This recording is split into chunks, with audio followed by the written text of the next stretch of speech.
The mistake Nigeria had made before must not repeat in 2023. Fellow Nigerians, I am back again with my episode this week as we inch closer to another monumental and hopefully defining election. I need to sound this note of warning in earnest. This, this admonition is addressed in particular to most of our young ones who love to grumble and lament like the biblical Jeremiah about bad leadership in our country.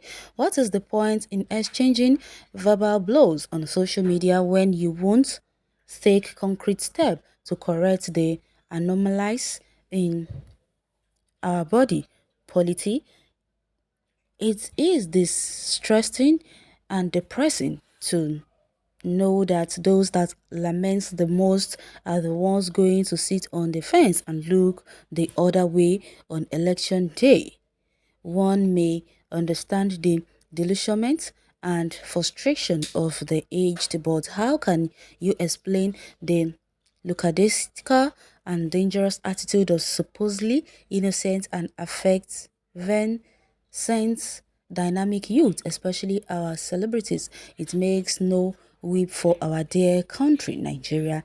Let me be brutally frank, the old cargoes, as you like to call them, and the incompetent politicians you despise so much are already warming up for another round of election cycles that will never provide any tangible development or appreciable progress for our country.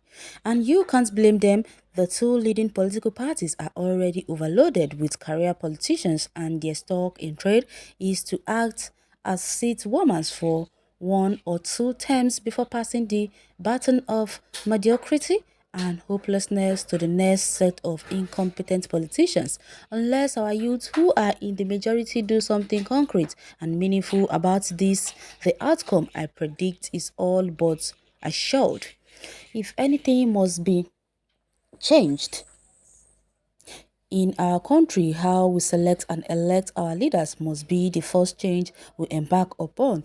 The few good aspirants must heed my clarion call. They should climb down their high horses and accept the reality on ground.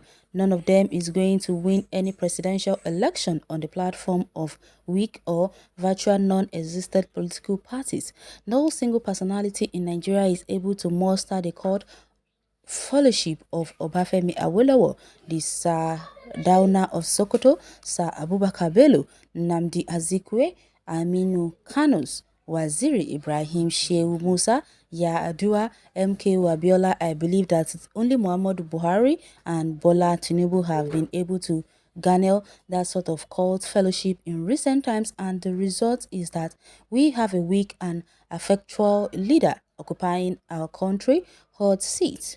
Whether our young guns agree or not, the only structure available today are firmly in the grip of APC and PDP. I know the stance response is the two parties are pathologically corrupt and I can't join them. But democracy is about majority and minority and not about saints and sinners. Politics is a game of numbers and no candidate will invite angels from heaven to vote. And no leader will govern over saints alone. Leadership is about managing people and resource. You can never win election if you do not know your people well and your people don't know you well enough to be able to do this effectively. You must belong to mainstream party and use the hugely significant structure that those parties have successfully built, even if it is at no benefit for their party or the Nigerian populace. It has always been my contention that it is an act of sheer cowardice to insist on leaving a strong party supposedly filled with charlatans and fakes to set up a weak party with no substance. If there must be change, it must come from within. That is what strong personality are made of. It is the strength and steel that I think Vice President Yemi Osinbajo possesses as he subtly fights this battle from within. This is similar to the strength and character and determination displayed by Basharun MKO Abiola as he fought and caged the principalities and powers that had sought to dominate the Social Democratic Party SDP, making it little different in ideology and philosophy from National Republican Convention that it was opposed to. Abiola alone made the difference and changed the narrative of the SDP, convincing people that it was truly a party that had the interests of the masses at heart and not just that of a few greedy politicians. All those who crave change in Nigeria must first change their holier than thou attitude.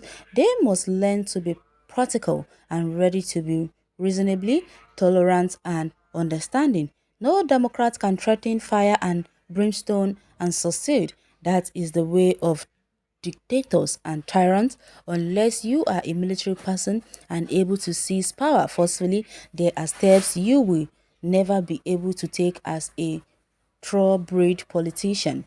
This must be part of President Muhammadu Buhari's frustration, the fact that he lacks the military power that they once possessed, and due to extreme effects as a maximum ruler.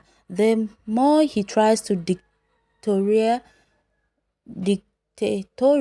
and the more he would be resisted by all men and women of good conscience and told pointedly that he has no such power anymore. Buhari's monumental failure stems largely and primarily from his military arrogance and superiority complex. It would have been nice and sustainable if he backed both up and positive result and glorious achievements more than 6 years down the line and less than 2 years to go. I see no victory in the horizon. I doubt there is anything tangible the APC can achieve in the next few months.